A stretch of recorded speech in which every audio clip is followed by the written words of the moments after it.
নমস্কার বন্ধুরা, আজ আবার হাজির হয়ে গেছি নতুন একটা রান্নার ভিডিও নিয়ে।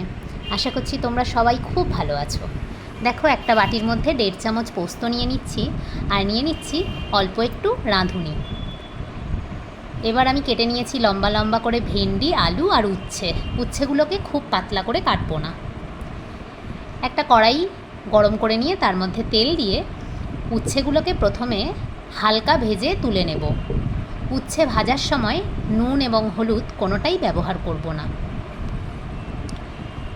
উচ্ছেটা হালকা একটু ভেজে তুলে নেব। এখন অতিরিক্ত গরম, তাই অবশ্যই তেতো আর টকটা খাওয়া শরীরের জন্য খুব উপকারী। দেখো, উচ্ছেটা হালকা ভেজে তুলে নিচ্ছি। এবার এর মধ্যে তেল দিয়ে অল্প একটু বড়ি দিয়ে ভেজে বড়িটা তুলে নেব।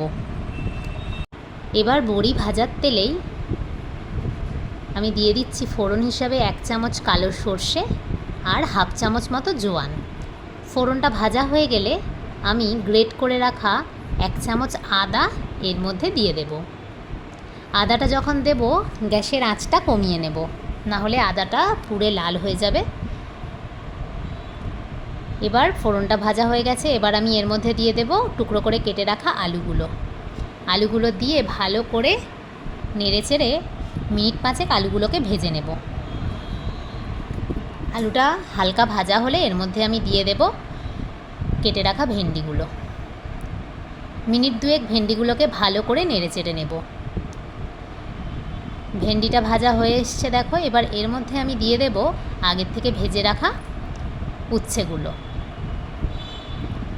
দিয়ে ভালো করে নেড়েচেড়ে নিয়ে এর মধ্যে পোস্ত আর রাঁধুনির যে পেস্টটা বানিয়েছিলাম সেটা এর মধ্যে দিয়ে দেব। তোমরা চাইলে এখানে শিলনোড়ায়ও মশলাটা করতে পারো, আমি এখানে মিক্সিতেই করেছি। সময়ের বড় অভাব, তাড়াতাড়ি রান্না করার জন্য আমি সবসময় মিক্সিটাই ব্যবহার করি, কিন্তু অবশ্যই শিলনোড়ায় বাটা রান্না বেশি ভালো হয়। দেখো, এর মধ্যে এবার 1 চামচ নুন দিয়ে দিলাম, দিয়ে ভালো করে নেড়েচেড়ে নেব। এবার ভালো করে মশলাটা কষানো হয়ে গেলে, আর কোনো মশলাই আমি এখানে ব্যবহার করছি না এখনই। এবার এর মধ্যে জল ঢেলে দেব। জলটা এমনভাবেই দেব যাতে সবজিগুলো এই জলের মধ্যে ডুবে থাকে। রান্নাটা খুব কড়া, সহজ এবং খুব তাড়াতাড়ি হয়, খাটনিও খুব বেশি হয় না। দেখো, জল দিয়ে দিয়েছি। এবার আরেকটু জল দেব, দিয়ে আমি কড়াইটা ঢেকে রাখবো। ঢেকে আঁচ কমিয়ে 5 মিনিট মতো সবজিগুলো সেদ্ধ হতে দেব। যেহেতু সব সবজিই ভেজে রেখেছি, তাই তাড়াতাড়ি সেদ্ধ হয়ে যাবে। এবার ঢাকনা খুলে দেখব সবজিগুলো সেদ্ধ হয়েছে কিনা।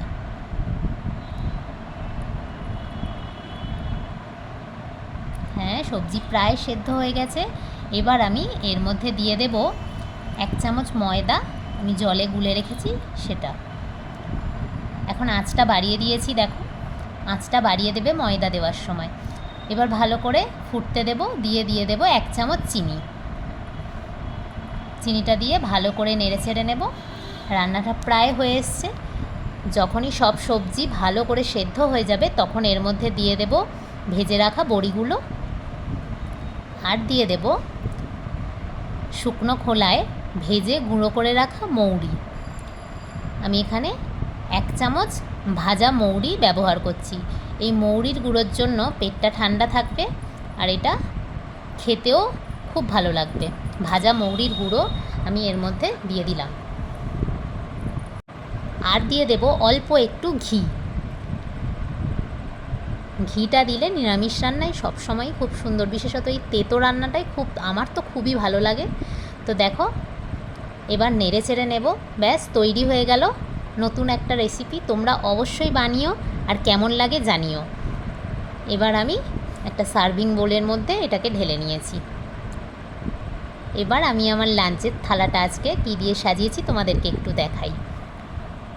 প্রথমেই রেখেছি বাটি চাপা গরম ভাত, তার সাথে রাখছি আজকের নতুন আমার রেসিপি, আর রাখছি রুই মাছের ঝোল, আর রাখছি কাঁচা আমের টক আর অল্প একটু টক দই। আজকের মতো টাটা।